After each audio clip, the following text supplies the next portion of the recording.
God, I didn't realize how bad my voice sounded on video. I sound like Urkel. And I swear to God, I'm working on deepening my voice. But it's no wonder I can't get laid. You're going to edit this part out, right?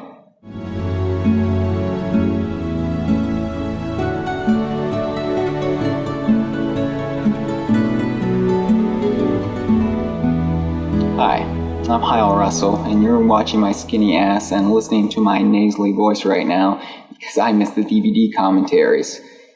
I'm just hitting the bottle a little bit too hard the night before, and well, it's a problem, and I have killed many the person while drunk driving, but hopefully I'll get through it, and before season 2.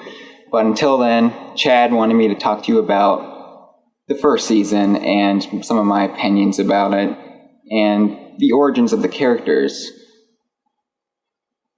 Because Elvis and Slick Monty is one of the worst ideas ever for a television show. So where did that come from? How did that come from our retarded minds? Well, it started back when Chad and I were actually in high school. We met online. No sex came from it, but I'm still hoping. But, you know, we met online and we started a parody fan site about Donkey Kong. We started a Pass the Story as a parody of fan fiction, which is something we loathe with a passion on the internet, and yet we love to mock it at the same time. So we started a Pass the Story about, what else, Donkey Kong. I would write a chapter, he would write a chapter. I recall that Chad hated doing this. Somewhere around the 4th or 5th chapter, I introduced a character called Elvis. He was loosely modeled after a musician of the same name, who will go nameless. But Elvis started interacting with Donkey Kong and friends, and then 2 chapters down, I believe, I introduced another character by the name of Solaric Del Monte. Slick Monty, as he was actually go by. I don't know why he would choose that nickname. But Slick was a boxing referee from the planet Garth, and he met Elvis, as the story went, and I don't know, it was chemistry on the internet screen, and we never finished the story because we both realized how ridiculous it was, but we never forgot the characters of Elvis and Slick Monty, and it was funny because in this original story, Elvis was the intelligent one, and Slick was more animalistic. He was not as uptight or bright as he is in the television show. But so anyway, we eventually stopped doing this parody fan site, and we entered college, and Chad and I still kept in touch. We always wanted to do something together creatively. We tried a webcomic after the fan site. The webcomic didn't work out. We realized that comic strips in the wrong hands suck, and we were the wrong hands, fortunately. The less said about that, the better. Then Chad, he started college and got involved with North Texas Television. And that is how the seeds of Elvis and Slick Monty were planted.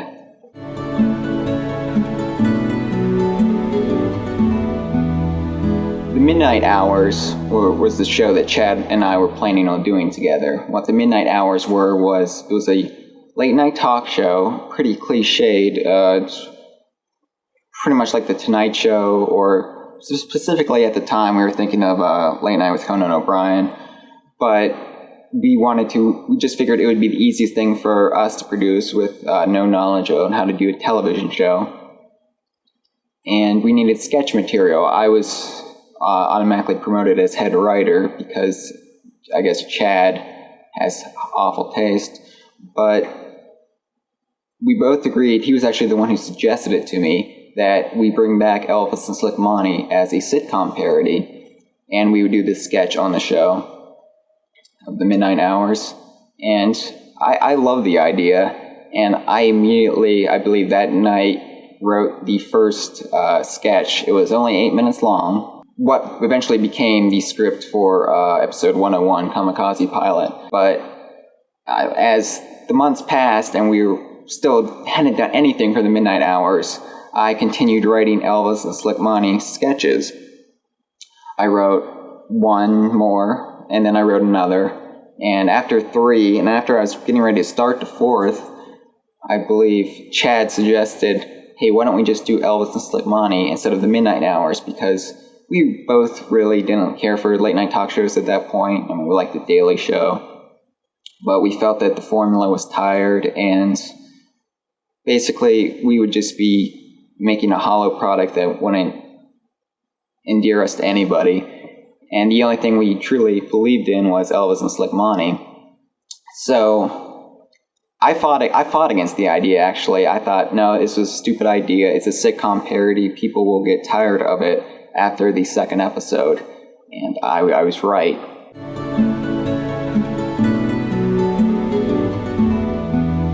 At 101 Kamikaze Pilot, that was actually one of the better episodes of season 1. And it was the first effort of all of us. It was rough around the edges, definitely, but it still has this certain quality, I think, in the script and the acting and even the production and directing. And it's not great, but it's not unwatchable either. It is for me, but that's just because I can't watch any of this without cringing, just because it's so close to home.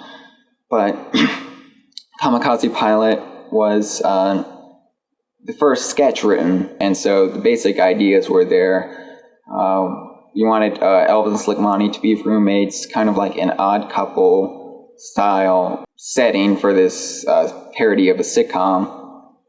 And actually, we didn't want to admit at the time, but our heaviest influence was the 80s sitcom Perfect Strangers with Larry and Balky, if any of you remember it. We had become enamored with it on Nick at Night when they were showing the repeats, and I think we drew heavily from that. Slick obviously being Larry Appleton, and Elvis as Balky Batacamus.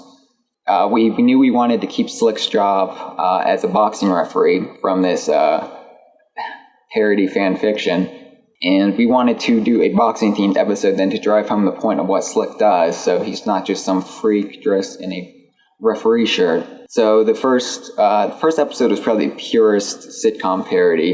It was Elvis screws up, Slick forgives Elvis, Elvis screws up in an even bigger way, and Slick doesn't forgive him, but Elvis eventually redeems himself. And for Dr. Leon, originally he wasn't as big of a character as he was. I needed a doctor character to pronounce Trevor Littlefield. I needed some doctor character there to pronounce him dead. Yeah, he's dead. And as I got further on in the script, I needed somebody else at ringside with Elvis. Slick was already a referee, so he couldn't really assist Elvis. So I just arbitrarily put this doctor character in there, named him Dr. Leon. Originally, I didn't have somebody like Brandon Finney in mind. I pictured him more as a Larry from Three's Company kind of character, just this weird, sleazy doctor from the 1970s. And but Chad saw something in Brandon, and he was right. And I can't picture Brandon as anybody. I can't picture Dr. Leon as anybody else but Brandon now. And he had an open casting call. And I believe that's how they found Robert Penn, who was Elvis 1.0. And Greg obviously worked at NTTV, so he got a job as Slick. He fit the whiny persona for Slick. Sylvan Summers was another character who wasn't in the original sketch all that much. He was a character from the 104 script that we boarded. He was still Slick's boss in that one, but I decided, since we weren't going to use 104, that we could reuse him as a character. I didn't know how much we'd see him. Matt Mall, he was a last-minute choice for Anderson Tyrone, if I remember. But originally we had this big black guy, because Anderson Tyrone was originally, African-American, based off of Mike Tyson. But at the last minute, the person playing the part backed out for good reason, because who would want to be in this piece of shit? So Anderson Tyrone was played by Matt Mall, and in the script he was originally some 200-some pounds, and Matt Mall is not much bigger than I am, and that was the beginning of a wonderful relationship with Matt, and it was absurdly wonderful that this guy was supposedly the heavyweight champion of Sylvan Summers boxing. But yeah, it's 101 was our biggest sitcom parody, and I think it still holds up to this day to a certain degree. It's the audio was about as good as you're hearing from me right now. What am I supposed to do, Mr. Summers? Raise him from the dead with voodoo? Like I said, I think everything kind of gelled right that day. I liked all the performances. Robert Penn, I guess I should touch on that, since he didn't stick around after this. I believe it was a couple days after filming where he told us that he wouldn't be able to play Elvis anymore. And so he got out when he goes, so good for him. And he has an exciting career in medicine right now.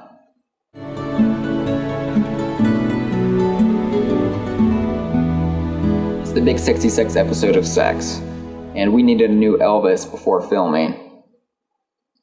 And Chad knew Eric from NTTV, and so Eric stepped into the role. I believe he wanted to do it, but he did it anyway. So, and he eventually made the role his. About Elvis, you should know that we're not really trying to parody what comes into mind when you think Elvis. We're just making our own weird character here. I'm a hunk of burning love, but you can call me Elvis. So, the big 66 episode of Sex, this was another sitcom parody-heavy episode. And what we wanted to do with this one was lampoon the rampant sex obsession that modern-day sitcoms seem to have, especially shows like Friends and all that shit from the 90s, where every episode was about sexual situations. TV PG through TV 14. Would be the ratings they would garner. And we wanted to just, mock that, because who among us, or at least who among those working for the show, really gets laid that often? I had sex today. So, in the story, Elvis, he hasn't been laid in 3 weeks. He's feeling depressed.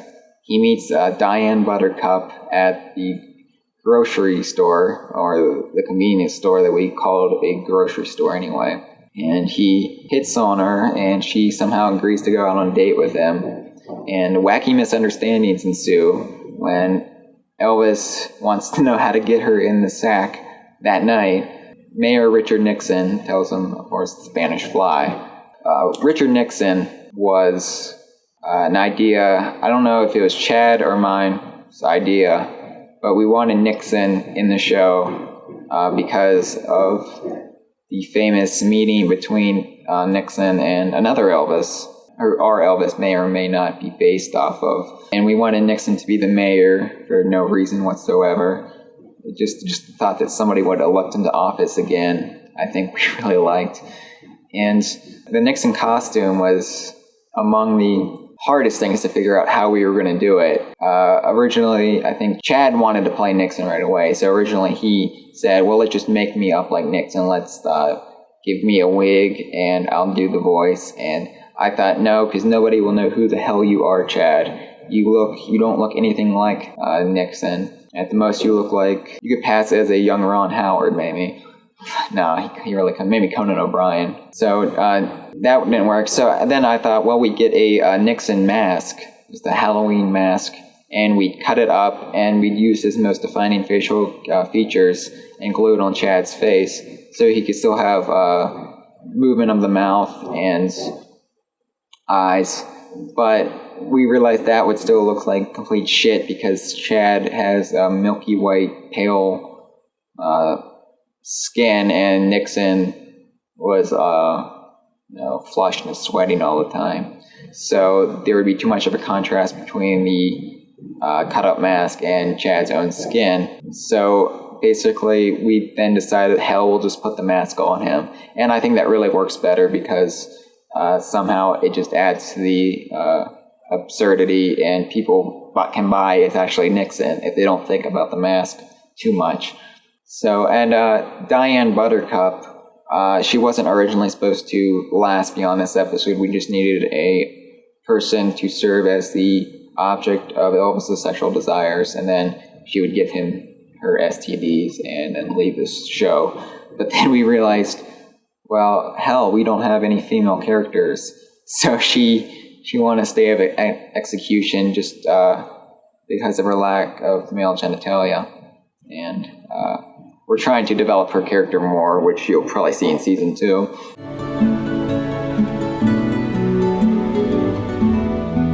"103 Fish Called Bananas."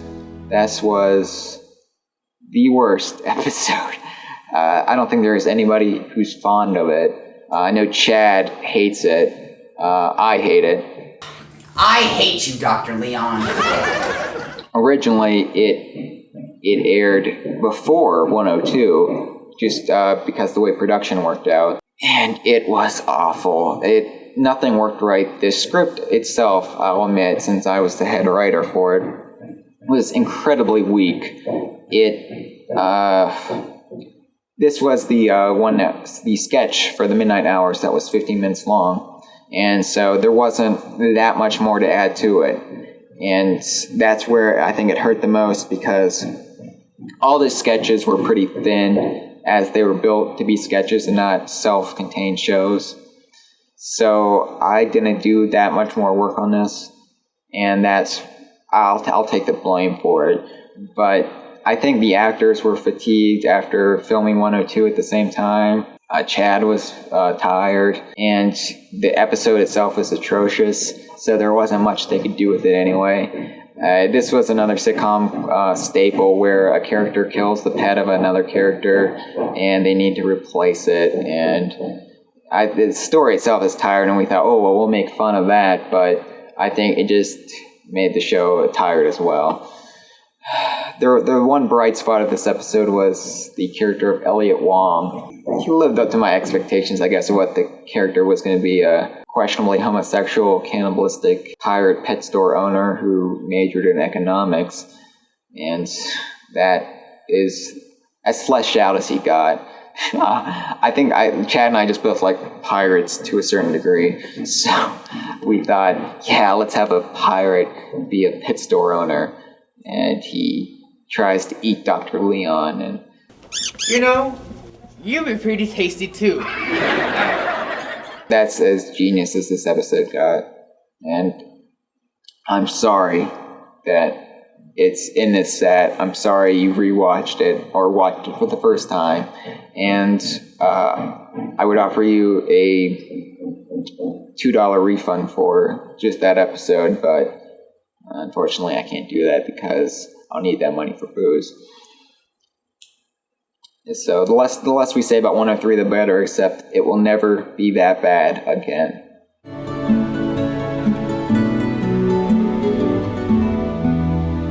This was a show, this is an episode Chad wanted to do, right when he pitched the concept to me of turning Elvis Limani into a sitcom.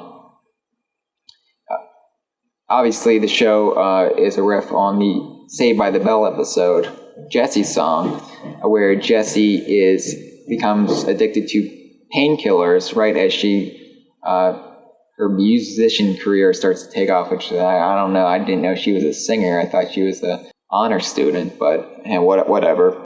So she becomes addicted to caffeine pills, and there's the most ridiculous scene in the history of this Saved by the Bell where Zach comes in and she spazzes out and kind of has a mental breakdown in her bedroom. And so we parodied that scene, I think a line from line. We only changed a few lines. You're right. It will be okay if I just have some more of this. The banana-flavored cough syrup? You didn't stop taking it. You are on drugs. I need it. I'm all shook up. I'm all scared. Aside from that, though, I think what made this episode was Matt Mall, who, at that point, he already played Ron the Farmer in episode 103. So, I don't think Chad had any hesitations about reusing him character after character. And there's actually more to that, but we'll get into that on the next set. So Matt Mall played Sir Donnie Q. Donderley, a British record executive or talent scout, or I'm not sure what the hell he is, but he comes in and just the way he plays the part, he blew away what I had written for it. I mean, he took what I'd written for it and really made it his own, and I think that's when we all saw the talent that this guy had. Fudge!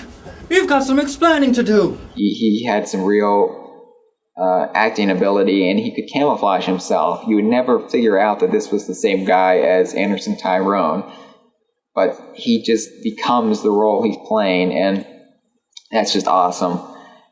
Another character who I thought really started to come into his own in this episode was Dr. Leon. He was a one-note kind of dull character from the first 3 episodes until this episode when I think Brandon really nailed him. By nail, I mean he perfected the part, not he had sex with himself. But he became this just weird guy in this episode.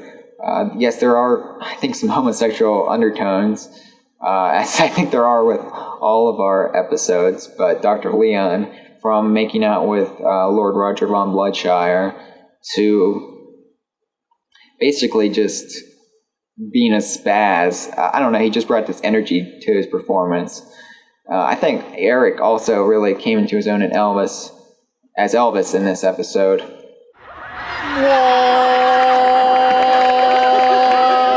This episode really brought the show up to another level. Still below any other show on television, but we were making progress.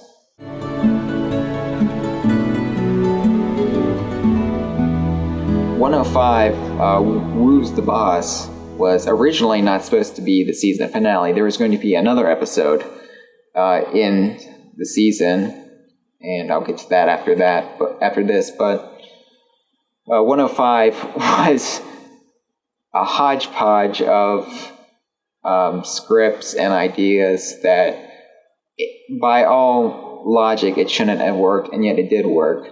And I'm thankful it did work. If you've noticed that the first half of this episode seems a little bit different than the second half, then good for you. Go outside. But no, you are observant, and I'll give you that. The first half was part of another script. It was originally in this episode, when they go to Transylvania, they were actually going to go to Transylvania, as in we were going to show them in Transylvania. They were going to frolic in a haunted mansion and kill a vampire. Nixon was going to be there. Slick was going to get eaten by a giant spider. There's going to be a giant skeleton chasing Dr. Leon and Elvis around. Elvis was going to marry the giant spider. And it was just... I thought it was a really funny takeoff on, I think, Abbott and Costello movies, but it was in no means practical for our show to do, considering we had no budget. And if you'll remember how the boxing arena looked in 101 and how the ring with no audience around it looked, now just picture how we would do a haunted mansion. So Chad had his reservations about that, but he wanted to use the concept of the episode, which was the nonstop audience applause for Dr. Leon. And that came about, it's actually an idea I had well before Elvis and Monty. When I was probably 10 or 11 years old, I would watch reruns of Happy Days and Family Matters, and whenever there was a popular character like an Urkel or a Fonzie, whenever they would come into the door, the audience would applause. Even Seinfeld had this problem with Kramer for a few episodes before I believe Larry David told the audience to cut it out. But this applause would just cut into the flow of the episode. The actors would have to wait to read their lines, and it was just very unnatural and kind of self-masturbatory. And I always wanted to know, well, what would happen if the audience didn't stop applauding? And what if, for some reason, the producers couldn't edit that out of the episode? What if it was somehow let's say it was being filmed live, and the audience was just unruly in their love for a specific character, and what would happen if the characters then would have to work around that applause and kind of make a new episode? And that was kind of the idea I've always had. I thought it'd be funny if, it would happen on Happy Days and just derail an episode with Fonzie coming in right away and the audience cheering. So basically, I had this idea in the back of my head, and then when we were doing Elvis and Slick Monty, when we were planning what we would do after the first 3 episodes, just as a joke, I suggested to Chad. I never thought Chad would go for it, because he tended to shoot down a lot of my ideas back then, as they were pretty outlandish, and rightfully so. He did his part by shooting them down. But for some reason, he loved this idea, and I didn't want to do it. I was just joking in this suggestion, but Chad said, no, we can make it work. And so we decided it would be the 5th episode of the season, out of a planned 6 episodes. So originally they would go to Transylvania and find that they would figure out on their own that it was Dr. Leon, and we would kind of get into the concept of beings from another universe were watching them. Beings from another universe who are watching their lives have been cheering non-stop for that damn neighbor of theirs. But when we had to cut the Transylvania stuff and make 105 our season finale, we needed to find a way to get rid of Dr. Leon. Brandon, we knew even before he took the part that this would be his last season. And Chad and I were both X-Files fans back in the day. And the situation, we were always joking about David Duchovny leaving the show, and how Brandon Finney was being like the David Duchovny. He was running off with Taya Leone. He wanted to move the production to Los Angeles, and made some jokes about Robert Patrick coming into the show to replace him. And so that idea and the concept of our show with aliens abducting Elvis only made it natural for us to write out Dr. Leon in the same way Fox Mulder was written out of the X-Files, and that was through alien abduction. We came up with the second half of the script with another idea that was been festering in our brains for quite a while, and that was Game of Candyland turned horribly wrong when conditions outside of the characters' controls cause them to believe they are the characters of Candyland and go insane. And this was an idea we had for something else that's kind of always being talked about between Chad and I. Another project down the line we'll do. But we decided this was the perfect opportunity to use it, so we went ahead and did it, and that's how the whole Candyland War came about. That part of the episode was filmed much later than the initial Transylvania stuff from the first half. So, and it seemed seamless. You will notice that it's being filmed on a handheld camera in the second half, because that is our style for season 2. The Leon's abduction, we were sad to see him go, but we thought, well, it doesn't mean the end of the character. You never say never. He could come back down the line. And with his abduction, Chad, I should say, I didn't want to do this, but Chad had the foresight to also parody another part of the episode that wrote David Duchovny out of the X-Files, and that was the pregnancy of Scully's character. As for other factors of season 1, the Midnight Hours, which were originally going to be a spin-off or a one-off of Elvis and Slick Monty with Dr. Leon hosting the Midnight Hours, which was going to be our show that was going to spin off Elvis and Slick Monty, if that makes any sense. We were going to go back and do it, but with Dr. Leon as the host. If you'll notice, the running gag on 103 about Dr. Leon being a late-night talk show host, that was done on purpose because that was going to be the lead-in to the Midnight Hours. The Midnight Hours was written, it was filmed halfway, and then the film ran out, and they just never got around to filming the other half. But from what I've seen, it looked pretty good. It was not a straight talk show as we were originally going to do. It was a parody of late night comedy talk shows. That's all we were doing, is parody after parody. Chad and I were sick of doing parody. And so at the end of season 1, I think we made a conscious choice to quit the sitcom parody factor of Elvis Slick season 2, we're going to just be doing our own thing, making our own funniness. We're not going to be ripping off anything for laughs. We might still do it on occasion, but it won't take up an entire episode. I think our taste in humor have matured dramatically in just 1 year since we started this. And so I'm hoping season 2 is going to be much more intelligent than a DVD set you currently have in your hands is. Because let's face it, this is 2/3 manure. And I apologize, not just for 103, but for 102 and for 101 parts of it, and for Elvis forgetting how to breathe in 104. Overall, I'm happy with how the season went, and I'm looking forward to starting anew with season 2. And I will see you then, hopefully on the DVD commentaries, because I do not want to stare at a cheap-ass 1995 video camera for another go-around. Thank you.